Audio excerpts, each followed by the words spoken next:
Salut à tous. Alors, le pari du jour sera sur les matchs de Ligue des Champions qui seront décalés à 18 h, avec notamment le match Ajax-Benfica et Galatasaray-Union Saint-Gilloise. Donc, on va commencer par le premier match.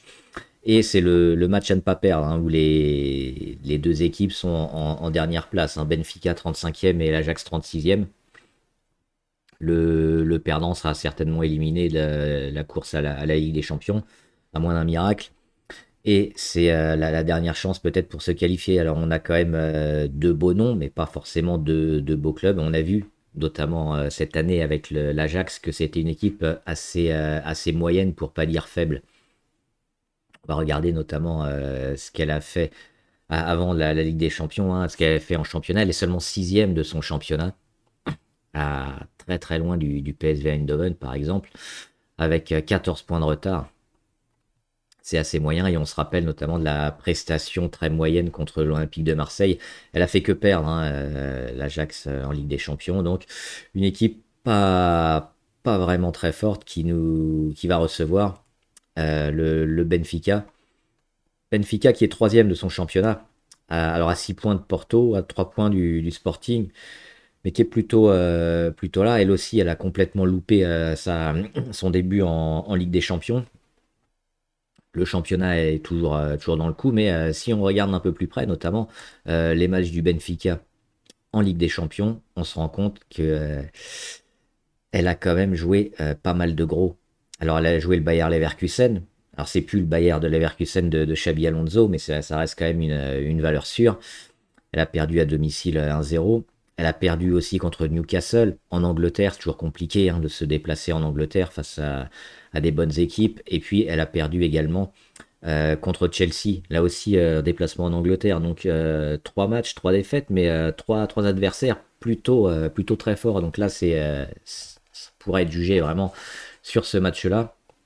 Et je pense que vu le niveau des deux équipes, on va pencher clairement vers le Benfica. Alors l'Ajax aura quand même le loisir de recevoir, mais est-ce que ça va suffire? Un seul but marqué, deux buts marqués par le Benfica, 8 buts encaissés par Benfica, mais 14 encaissés par l'Ajax. C'est vraiment une défense catastrophique. Donc on va jouer le Benfica en sec à l'extérieur, et on va le combiner à un autre match, hein, le deuxième match de Ligue des Champions, qui est Galatasaray Union Saint-Gilloise.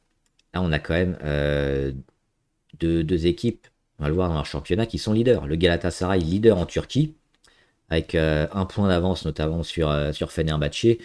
Et l'Union Saint-Gilloise, leader aussi, 4 points d'avance sur le club de Bruges. Le problème, c'est que le niveau du championnat de Belgique, même s'il s'est amélioré, notamment ces 2-3 dernières années, hein, et on voit un peu plus de clubs belges en Ligue des Champions, il est quand même relativement faible par rapport à d'autres. Et on va regarder les matchs qui ont été faits par les équipes. Galatasaray, on s'en souvient, hein, ils avaient battu notamment Liverpool. Ils ont un bilan de 3 victoires et une défaite. On va regarder exactement les équipes affrontées par le Galatasaray, alors qui a battu l'Ajax, hein, l'Ajax qui perd contre tout le monde. Bodo Glimt, 3-1 à domicile.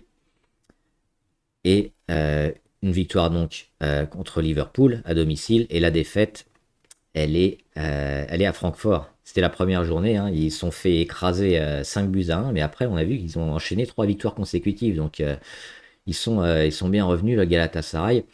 Et face à eux, donc l'Union Saint-Gilloise qui a affronté notamment Atlético Madrid. Toujours compliqué, hein, un gros club, surtout à domicile en Espagne, c'est presque injouable. On a également une défaite contre l'Inter. Alors à domicile, mais l'Inter aussi, hein, finaliste de la dernière Ligue des Champions. Donc plutôt des gros pour l'Union Saint-Gilloise. Newcastle également, hein, et ils ont accueilli Newcastle, ils se sont pris 4-0. Et enfin, PSV Eindhoven, là c'est la victoire, hein, première journée de Ligue des Champions. Ils sont allés gagner sur le terrain d'Eindhoven. Donc ça reste une équipe capable de surprise, mais je pense que le fait de se déplacer, même si leur seule victoire elle est en déplacement, ce sera un peu compliqué, surtout dans l'ambiance, hein, à Galatasaray, on les connaît, donc ça sera, je pense, une victoire de Galatasaray. Donc les deux matchs combinés, ça fait une cote environ de 2,9, donc presque 3. Ce sera le pari joué et proposé cette semaine. Voilà, si vous avez des idées, des suggestions, des commentaires, des pronostics, n'hésitez pas à les partager. À plus!